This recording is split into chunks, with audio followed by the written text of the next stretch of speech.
Salut à tous, j'espère que vous allez bien, c'est Romain et on se retrouve aujourd'hui pour parler de mercato et plus précisément de milieu de terrain. Et j'ai envie de dire, tant mieux, enfin une information sur ce poste-là, c'est Paul Pogba qui a été associé au PSG dans la presse italienne ce matin. Je saute sur l'occasion pour faire un petit point évidemment sur ce poste et sur le mercato ici. Pourquoi? Parce que depuis des semaines, dans la presse, au rayon des arrivées, ça parle de défenseurs, central, Rudiger, ça parle de l'attaque, Kingsley Coman pas opposé à un retour au PSG, allant dans cas de départ de Kylian Mbappé, Karim Adeyemi par exemple, mais en aucun cas ça parle du milieu de terrain. Et j'ai l'impression qu'ici le club se retrouve confronté soit à tout simplement une direction sportive qui est aveugle, qui ne voit pas que la première des priorités, c'est recruter ici, soit à une direction sportive qui est en manque de créativité et qui va se limiter à négocier caissier pendant tout l'hiver et tout l'été. Bref, ne soyons pas pessimistes bien évidemment, c'est la priorité. Maintenant, bien sûr, elle est subordonnée à la première des priorités qui est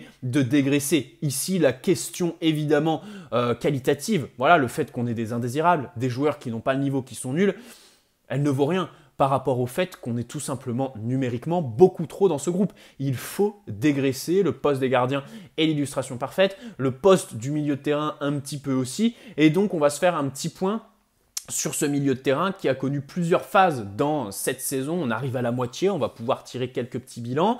Marco Verratti, évidemment, bah voilà, il a loupé beaucoup de matchs, à chaque fois blessé 15 jours, 3 semaines.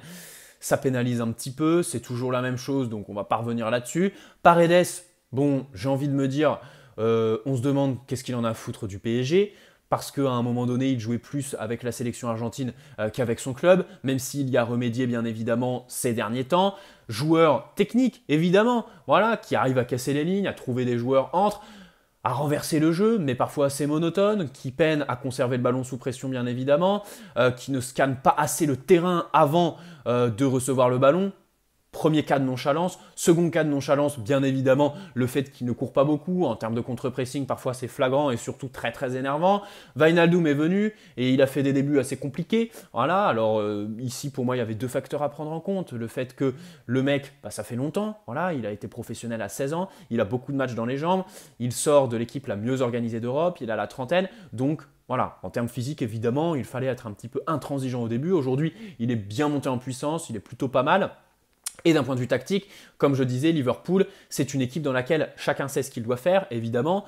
Sur chaque situation, peu importe où est le ballon, peu importe quelle trajectoire, quel positionnement, ils ont une consigne en tête de Jürgen Klopp qui leur a été donnée en amont parce que ça travaille beaucoup, c'est bien huilé. Et le problème, c'est qu'aujourd'hui au PSG, le ratio talent-organisation, c'est le plus déséquilibré d'Europe, bien évidemment. Avec Pochettino, bon, t'es sur le terrain et puis voilà, t'es un petit peu livré à toi-même.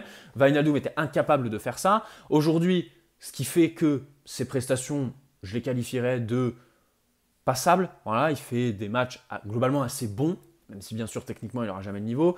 C'est parce qu'il a un rôle, voilà, un registre qui lui convient. Il joue assez haut, il est dans le dernier tiers du terrain, il fait des appels invisibles pour les Messi, les Mbappé, les Di Maria, créer de l'espace, pour le porteur, et aussi évidemment pour ceux qui vont faire des appels. C'est quelqu'un qui bouge beaucoup. On ne peut pas lui enlever ça, évidemment, surtout dans ce PSG où personne ne bouge. Tout le monde est statique à chaque fois que le porteur de balle. Voilà, et là, bah, il n'a aucune solution. Tout le monde marche. Donc ça, c'est évidemment à mettre à l'honneur de Wijnaldum, même si techniquement, bah, que ce soit en termes de finition, même s'il a mis 3 buts, c'est pas trop ça. Et puis, bah, ça va trop vite pour lui, il ne peut pas se connecter avec Messi, Mbappé et tout ça, et il ne le fera jamais. C'est pas après 30 ans qu'il va évidemment se réinventer. Bref, aujourd'hui, il a un rôle qui est plutôt intéressant, qui lui convient bien évidemment, parce qu'il a des consignes, il sait quoi faire bien sûr.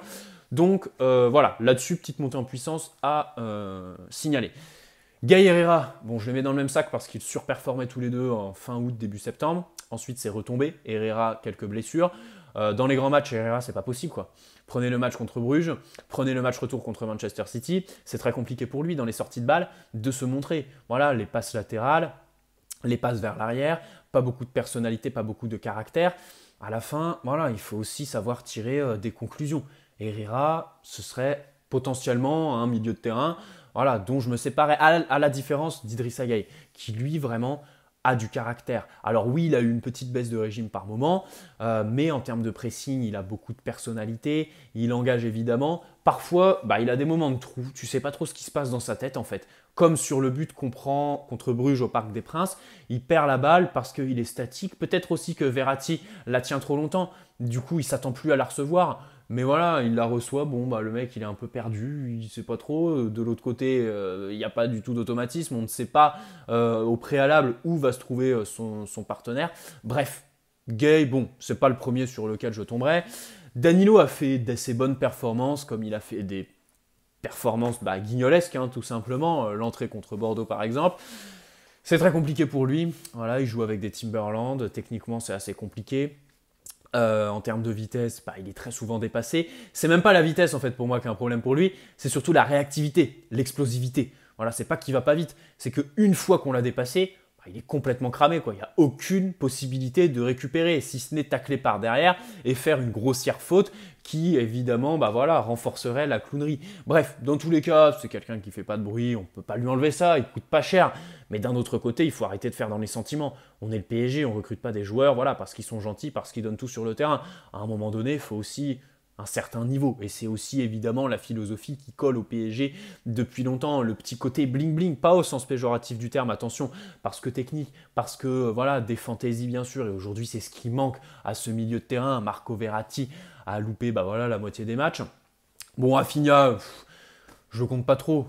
Quand il joue, il est cramé au bout de 30 minutes. Tu sais pas trop si tu peux le catégoriser en tant que milieu de terrain parce que lui-même, quand il est sur le terrain, il sait pas trop où il est un petit peu perdu. Tu as l'impression c'est soit un manque de consigne, soit il comprend rien du tout, il est complètement con. Et puis il est cramé au bout de 30 minutes. Bref, voici un petit peu l'état des choses au milieu de terrain. On a fait un petit peu le bilan. C'est une moitié de saison. En fait, si on a des problèmes dans le jeu, avant tout, je les explique par le milieu de terrain en fait. Et même les problèmes individuels qu'on retrouve devant, Neymar avant tout, ensuite Lionel Messi et après Di Maria, ça s'explique aussi par le fait qu'au milieu de terrain, il n'y a pas assez de ballons. Il soit obligé de descendre 50 mètres pour ensuite remonter les ballons tout seul, perdre en lucidité et du coup dans le dernier tiers, pas nous gratifier de jolis buts, de passes décisives, de statistiques ou de gestes qui font les différences bien évidemment. Même si pour les cas individuels, il n'y a pas que le milieu de terrain bien sûr qui explique cela. Maintenant, seconde question de cette vidéo, quel est le milieu de terrain parfait en termes de structure aujourd'hui au PSG? Personnellement, la base de notre milieu de terrain, pour moi, ça doit être la position reculée de Marco Verratti. Surtout contre des équipes qui pressent, tout simplement. Alors, on va jouer le Real Madrid, une équipe qui ne presse pas forcément, qui a un bloc médian, voire assez bas, et qui, mine de rien, joue un petit peu comme nous. Même si c'est bien sûr à des années-lumière en termes d'automatisme. Là-bas, par exemple, ils savent quoi faire les joueurs quand ils ont le ballon. Et en termes de contre-pressing, c'est pas trop mal, notamment au milieu de terrain. C'est vrai qu'ils harcèlent vraiment bien, ce sont des poisons. Et Marco Verratti, du coup, cette position, on pourrait peut-être la remettre en cause pour le 8e de finale de Ligue des Champions, puisqu'il ne serait pas forcément pressé. Pourquoi pas le mettre un cran plus haut? Après avoir aussi, en fonction de la physionomie du match, des joueurs que tu as à ta disposition, bien évidemment. Mais sur la saison dans sa globalité, Marco Verratti en sentinelle. Voilà. Et puis parce que dans le dernier tiers du terrain, il faut arrêter de le forcer là-haut, il veut pas, il progressera pas, tant pis pour lui. Voilà, il veut pas faire de statistiques, tant pis. Gueye, en tant que relais, on va dire. Voilà, Idrissa Gueye, bien sûr, qui est un petit peu partout, engage du pressing. Quand on subit, il est là, en fait. Plus tu subis, plus il brille, le mec. Plus il est mis dans un fauteuil, tout simplement, pour exprimer ses qualités. Donc c'est pour ça, en plus, techniquement, je trouve que aujourd'hui, ce cliché est dépassé, mais à un moment donné, on le limitait un petit peu à ses courses, à son volume de jeu et tout ça, et on délaissait un petit peu son côté technique. Alors que, évidemment, techniquement, il a de la lucidité. Il arrive vraiment dans les circuits de balle à se montrer assez intéressant, à les fluidifier du moins. Même si parfois, c'est vrai qu'il se retrouve un petit peu, tu sais pas trop comment, perdu. Et enfin, Wijnaldum. Je trouve que son rôle là-haut est très intéressant, permet aux attaquants d'être un petit peu plus libres, bien sûr, d'avoir des espaces. Et puis, s'il peut nous gratifier d'un doublé comme contre Leipzig, nous ramener un point, ou alors le but contre Lens, mais oui, contre Lens, le centre déposé de Kylian Mbappé, en plus il a du jeu de tête, c'est cool en vrai, c'est cool, ça fait plaisir parce que les trois autres comptent pas sur eux, et ça fait très plaisir. Donc Wijnaldum un petit peu devant. Écoutez, c'est mon choix un petit peu fort pour cette structure du milieu de terrain actuel. Maintenant, on sait tous que ça ne veut trop rien dire, dans le sens où, de l'autre côté, j'aimerais qu'on recrute, et pas n'importe qui. Évidemment qu'il faut de la classe mondiale dans ce PSG. Pour moi, la première des choses, c'est recruter une valeur sûre, de l'expérience, même si c'est ce qui se fait de plus cher, tout simplement sur le marché des transferts. Et aujourd'hui, il y a une opportunité. Paul Pogba, voilà, Ralph Rangnick est arrivé à Manchester United, qu'on a affronté pendant 1 heure en Ligue des Champions. Il va faire l'intérim là-bas, en attendant pourquoi pas Mauricio Pochettino ou Ten Hag, je crois, de l'Ajax Amsterdam. Et dans tous les cas, Paul Pogba, bon, il va pas le retenir, très clairement. Mino Raiola est aux commandes, donc ça évidemment c'est avec nous. Même si j'ai vu un commentaire, alors il se reconnaîtra. Je dis très souvent dans mes vidéos, Mino Raiola est de notre côté. Et il y a quelqu'un qui m'a répondu, t'as tort, parce que Mino Raiola, il est pote un petit peu avec aucun club, on va dire, dans la mesure où lui, il va là où le vent souffle le mieux, bien évidemment, et où il y aura le mieux à prendre en termes de projets sportifs et bien sûr financièrement. Ce commentaire se retrouvera peut-être, se reconnaîtra. Et il avait raison, bien évidemment. Mais de l'autre côté, j'ai envie de lui répondre aujourd'hui sur la scène européenne, qui a une marge de manœuvre financière, une puissance financière aussi grande en fait que le PSG. Personne tout simplement. Et sur le dossier Paul Pogba, je pense que oui, on va avoir beaucoup d'atouts, même si je maintiens ma pensée, mon fil conducteur, qui vise à dire que l'été dernier, on voulait faire Paul Pogba. Au final, l'opportunité Messi s'est présentée. On a abandonné le milieu français. Il fallait débourser une indemnité, ça parlait de 50-60 millions d'euros à l'époque. Lui était ouvert, évidemment. Il y avait le Real et la Juventus sur le coup. Problème, les deux clubs ne pouvaient pas dépenser. Nous, on pouvait, eux non. C'est ce qui faisait qu'on aurait pu le signer l'été dernier. Là, il va être libre. Il y a une marge de manœuvre qui est beaucoup plus grosse pour le Real Madrid et la Juventus. Écoutez, je ne comprendrais pas pourquoi Pogba reviendrait à la Juve. Il y a peut-être la tâche affective, mais c'est un club qui est complètement en perdition, quoi. Et ce n'est pas un retour de Pogba qui va changer la donne, bien évidemment. Il faut qu'il arrive dans un projet qui est établi et où il n'aurait pas cette pression, on va dire, même si oui, il y en a au PSG de la pression, mais cette pression du résultat parce que pas d'antécédents. Voilà, la Juventus, sur ces dernières années, c'est très compliqué. Alors que nous, aujourd'hui, on est dans l'incertitude par rapport aux phases éliminatoires, mais on sort d'une finale et d'une demi-finale. C'est pas ridicule, c'est quelque chose qu'il faut évidemment prendre en compte. Le projet est très solide en termes de performance sportive aux yeux du monde, aux yeux de l'Europe du moins. On est une équipe à prendre en compte, un candidat crédible bien évidemment. Pour les joueurs, pour les mecs qui, les Anglais et les Allemands qui regardent pas tous les matchs du PSG, ils se disent on joue bien, on va aller dans le dernier carré et tout ça. Alors que nous, quand on regarde tous les matchs, c'est beaucoup moins une évidence, surtout depuis qu'on a tiré le Real Madrid. Même si, attention, je pense que le match du Real, c'est vraiment du 50-50. Bref, pour revenir à Paul Pogba, la Juve a plus de marge de manœuvre du fait qu'il soit libre, et le Real aussi. Maintenant, le Real, je pense qu'il y a le dossier Mbappé. Perso, je reste sur ma position. Départ en juin, même si personnellement, d'un point de vue subjectif, c'est pas la meilleure des solutions. Après, il a fait une déclaration dans Paris Match, il a soif de découvrir de nouvelles cultures et tout ça. Très bien, pas de problème pour Kylian Mbappé. On ne peut pas lui en vouloir en fait d'avoir honoré 50 contrats, même s'il part libre. Il avait prévenu le club l'été dernier. La faute en termes de timing revient un petit peu plus au Real Madrid parce qu'ils ont fait une offre de 200 millions, mais ils savaient très bien qu'ils n'allaient pas être débités. C'était un petit peu un chèque sans provision dans la mesure où les mecs savaient, qu'ils n'allaient jamais se retrouver endettés parce que le PSG allait refuser. C'était une bouteille jetée à la mer, bien évidemment, une opération médiatique. Bref, dans tous les cas, je pense qu'aujourd'hui, la Gazzetta dello Sport nous informe tout simplement que le PSG est favori pour Paul Pogba. C'est très simple parce qu'on a la marge de manœuvre pour lui offrir le contrat de sa vie. Et puis en termes de projet, comme je disais, il arriverait dans un projet où oui, quand tu es un fin observateur, comme toutes les personnes qui regardent mes vidéos, oui, au milieu de terrain, il y a la pression.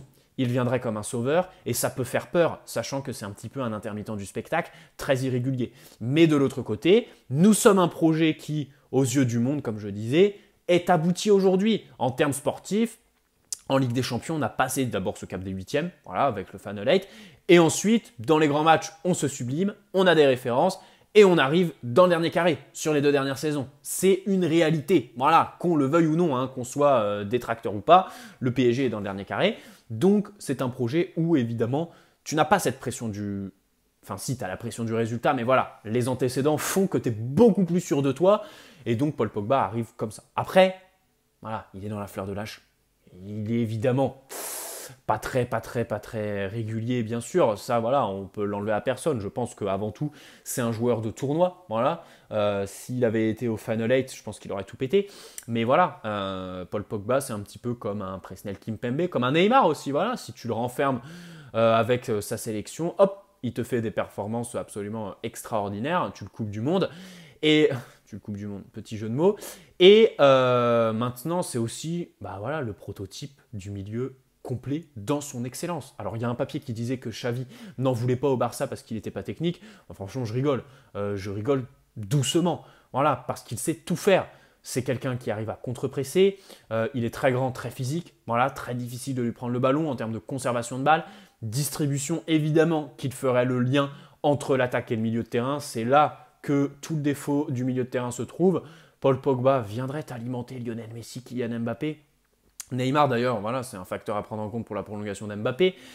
Dans le dernier tiers, bah voilà, il arrive à te faire des frappes téléguidées tout simplement. Il arrive à emmener le ballon, peu importe l'angle de passe, là où il veut, tout simplement. C'est quelqu'un qui fait ce qu'il veut du ballon, qui fait aussi des fantaisies, qui a des références bien évidemment. C'est un milieu que j'adore, tout simplement. Il y a de l'affect aussi vis-à-vis de Paul Pogba. Et pour moi, il faut foncer en fait sur cette opportunité Paul Pogba, même si ça ne ferait pas tout.